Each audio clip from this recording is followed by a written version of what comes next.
Manusia lahir berbeda-beda, dengan keunikan masing-masing yang menjadikannya istimewa.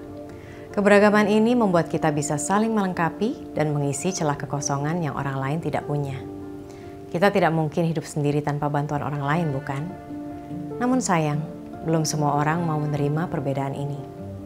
Belakangan, kita sering dengar berbagai kasus kekerasan seksual dan perundungan yang berakar dari intoleransi. Data survei Koalisi Ruang Publik Aman (KRPA) menyebutkan 3 dari 5 perempuan dan 1 dari 10 laki-laki pernah mengalami pelecehan di ruang publik termasuk di sekolah.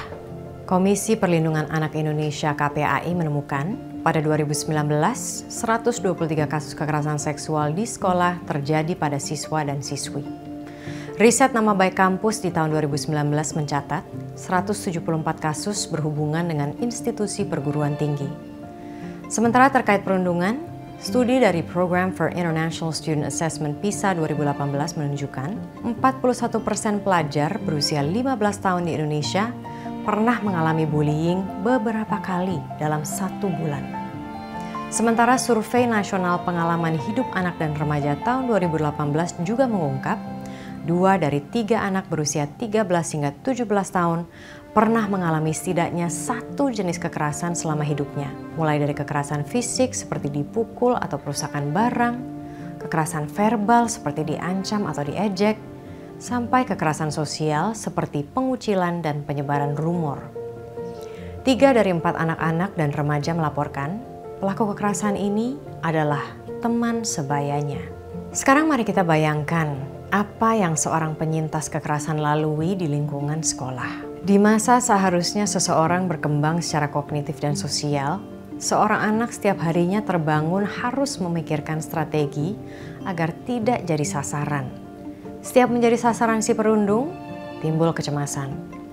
Gangguan mental semakin buruk ketika ia melaporkan ke pihak yang seharusnya melindunginya, namun sang otoritas acuh dan berkata, kan dia cuma bercanda.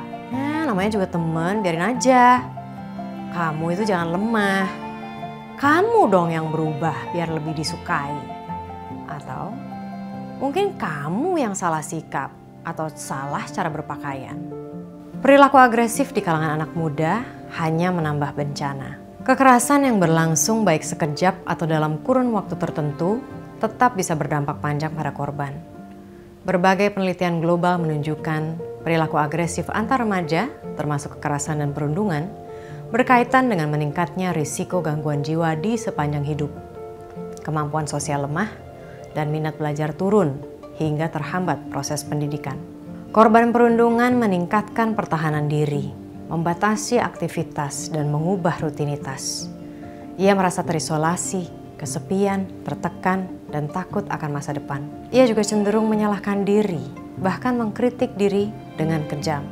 Kesenjangan, perbedaan kelas sosial, gender, agama atau kepercayaan, dan usia selalu saja dijadikan pembenaran untuk melakukan kekerasan terhadap orang lain. Apakah itu bentuknya intoleransi, perundungan, atau kekerasan seksual. Saatnya bebaskan diri dari jebakan mental yang salah kaprah ini. Dengan cara pahami, maklumi, dan terima bahwa setiap orang punya latar belakang berbeda. Tanpa merendahkan, tempatkan diri di posisi orang lain karena empati akan menghentikan kita mencibir atau melakukan tindak kekerasan. Kenali nilai-nilai dalam diri yang bisa jadi akar bias.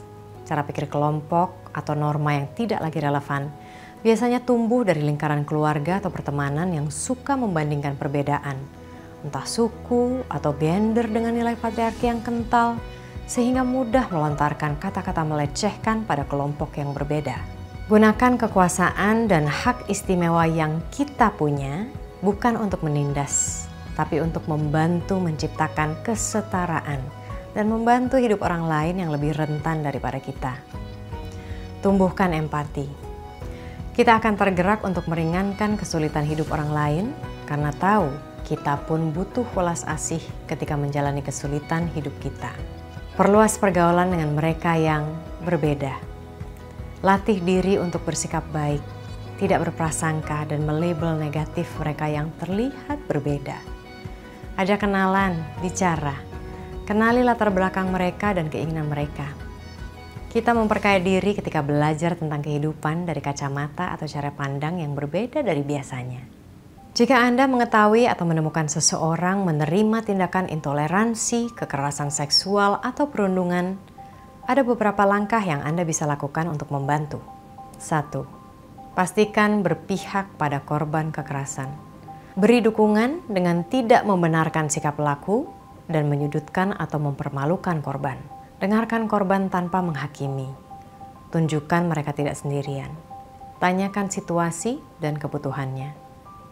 Perlu kita ingat, seberapapun semangatnya kita membantu korban, kita tetap perlu memprioritaskan keamanan, kenyamanan, dan keselamatan korban. Jangan sampai semangat untuk membantu malah memberi masalah baru.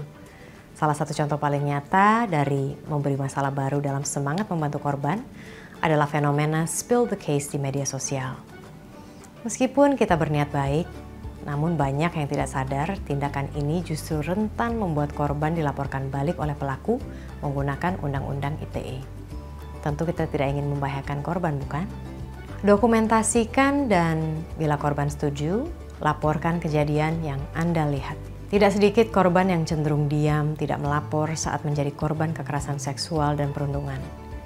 Untuk menghargai dan menjaga keamanan korban dan Anda, pastikan korban memberi izin bila Anda membantu melaporkan kejadian yang korban alami pada pihak yang memiliki kewenangan untuk menindak, seperti kepala sekolah, pimpinan universitas, manajer HRD, atasan, atau kepolisian.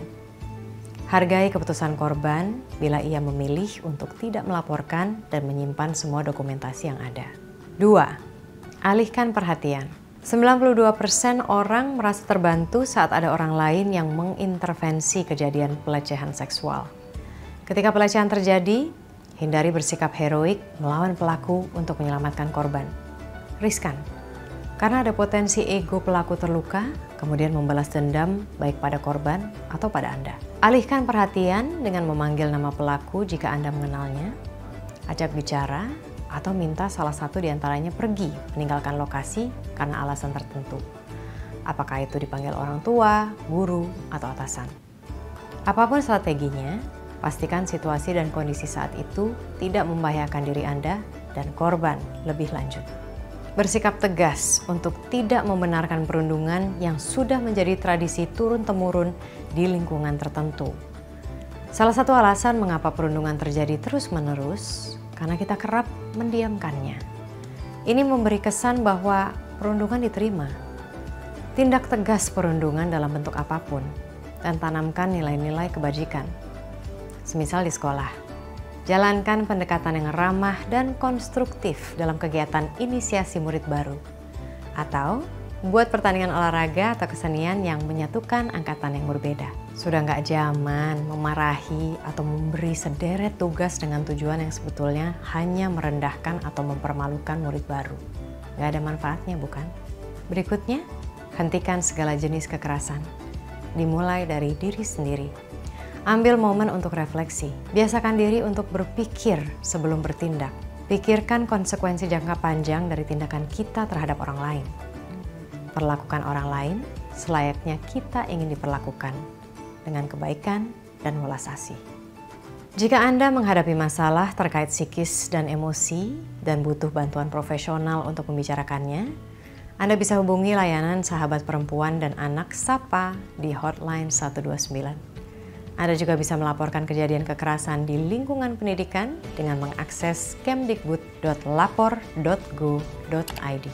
Mari sungguh-sungguh bergerak bersama mencegah dan menangani kekerasan. Lihat perbedaan bukan lagi sebagai ancaman, tapi sebagai kesempatan untuk membuat perubahan. Mari kita gerak bersama, ciptakan ruang aman bersama. Stop perundungan, karena kita semua sayang teman. Mari saling mengenal agar kita toleran. Selamat Hari Kesehatan Mental Sedunia.